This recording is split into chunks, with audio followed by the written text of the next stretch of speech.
Bueno, pues con respecto a los principios que inspiran el sistema de Alfa, pues lo he dicho, principio de transparencia, principio de claridad, principio de reciprocidad, principio de equilibrio en las contraprestaciones.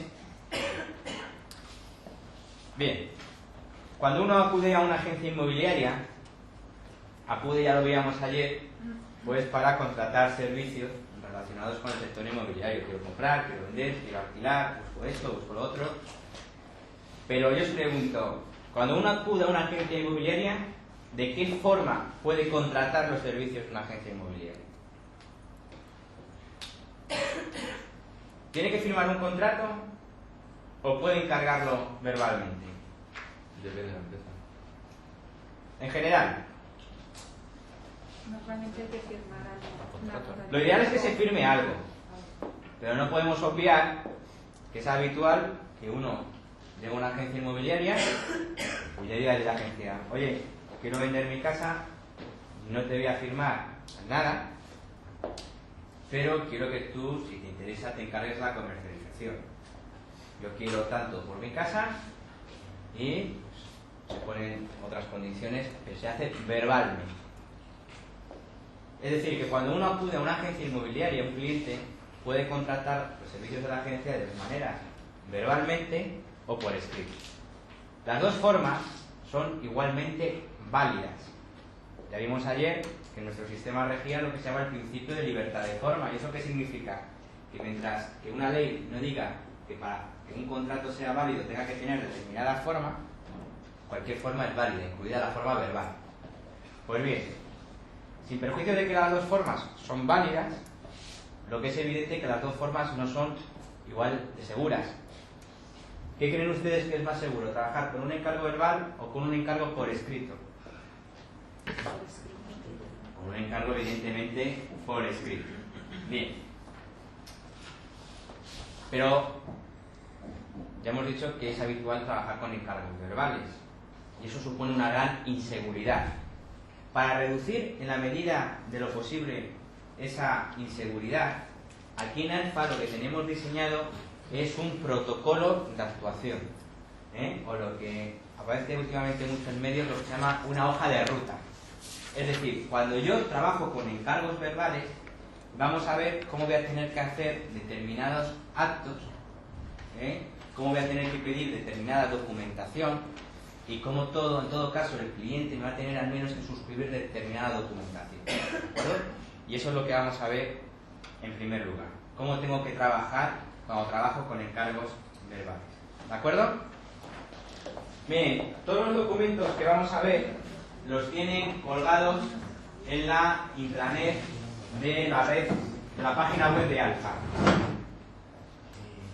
Si nos fuésemos a zona reservada y metiésemos nuestra contraseña, la contraseña de nuestra oficina, automáticamente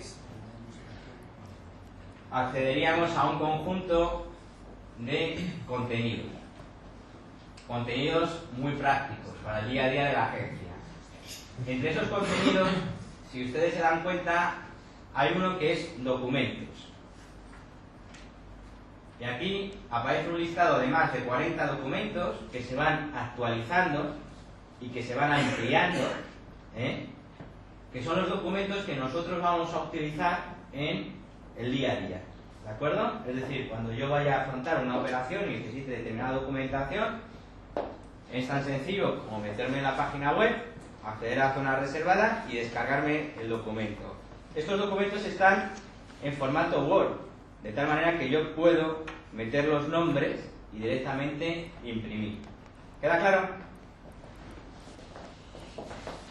Como les iba diciendo, nos pueden contratar nuestros servicios de manera verbal. Si nos contratan nuestros servicios de manera verbal, ello implica que, evidentemente, no tenemos ningún contrato por escrito. ¿De acuerdo? Pero el que no tengamos ningún contrato por escrito no significa que al menos no le tengamos que hacer firmar al cliente algún tipo de documentación. Bien, cuando trabajo con encargos verbales, el documento que tenemos en pantalla, que se llama Alfa Digital, no es ningún tipo de encargo. Es única y exclusivamente una autorización a publicitar el inmueble en un precio determinado y durante un tiempo determinado. ¿De acuerdo? ¿Por qué necesito esta autorización a publicitar el inmueble en ese precio? Imaginémonos un supuesto práctico. A mí me dice el propietario que quiere por su inmueble 300.000 euros. ¿De acuerdo? Lo dice verbalmente, no hay absolutamente nada firmado por escrito. Y yo empiezo a desplegar mi labor como agencia inmobiliaria a los efectos de localizar a un comprador dispuesto a pagar 300.000 euros por ese inmueble. Consigo encontrar a ese comprador y le llamo al vendedor y digo, oye, pásate por aquí que tengo un comprador dispuesto a comprar tu inmueble por 300.000 euros.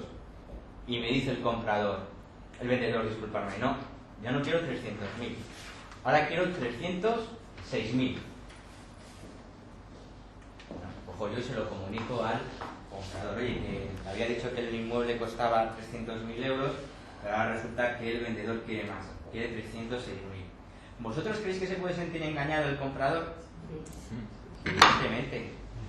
Y vosotros, si simplemente tengo un encargo verbal, ¿creéis que yo le voy a poder acreditar al comprador que a mí en un primer momento me habían dicho 300.000 y que luego lo ha modificado él? No voy a poder acreditárselo.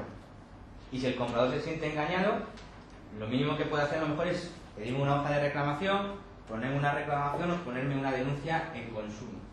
Y seguimos rodando la pelota.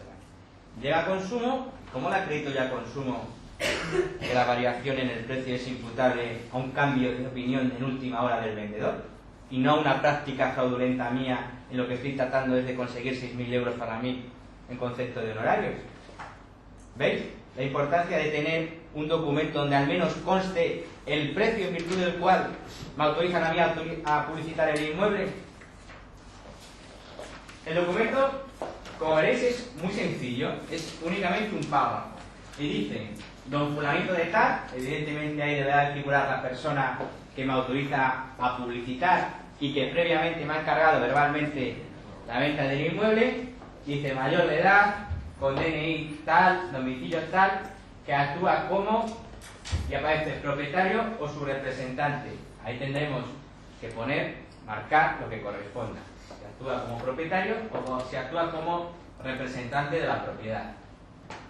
Del piso sito en tal lugar, ahí evidentemente tenemos que poner dónde está ubicado físicamente el inmueble, autoriza a, y aparece puntos suspensivos, S. ¿Ahí qué voy a poner? ¿Autoriza Alfa Inmobiliaria? ¿Pongo eso o qué pongo? No, hay que poner cada una de vuestras empresas. Si sois una empresa mercantil, tenéis que poner autoriza Pepito Pérez SL, y si sois un autónomo, tenéis que poner vuestro nombre y apellidos. ¿Queda clara la idea? Cuyos datos figuran al margen, luego explicaremos por qué esos datos figuran al margen. Dice, a publicitar el citado inmueble en anuncios en prensa, radio, internet u otros sistemas análogos durante el plazo que hayamos pactado con el cliente a partir del día de hoy. Por un precio, ahí tendré que poner el precio en virtud del cual el cliente me ha autorizado a dar a conocer a terceros la posibilidad de adquirir ese inmueble, y de incluidos los honorarios, siendo los honorarios de la inmobiliaria de X. Fijaros, este documento no es ningún encargo. ¿Ves ahí que el cliente me encargue a mí por algún lado la venta? ¿Lo pone? ¿A que no? Simplemente que pone el documento es que me autoriza a publicitar el inmueble, fijaros, en un precio que además lleva incluido mis honorarios. Luego, si finalmente el cliente vendiera el inmueble a un comprador que yo he localizado y no me pagase, este documento a mí podría también ayudar ¿a qué? A reclamar mis honorarios. Porque ¿cuál va a ser la razón de que a mí un señor me firme una autorización a publicitar si no es porque me ha encargado verbalmente la venta del inmueble? Y además, ¿por qué a mí me va a firmar un señor que a publicitar el inmueble en un precio determinado que lleva incluido mis honorarios, si no es porque previamente me ha encargado la venta del inmueble?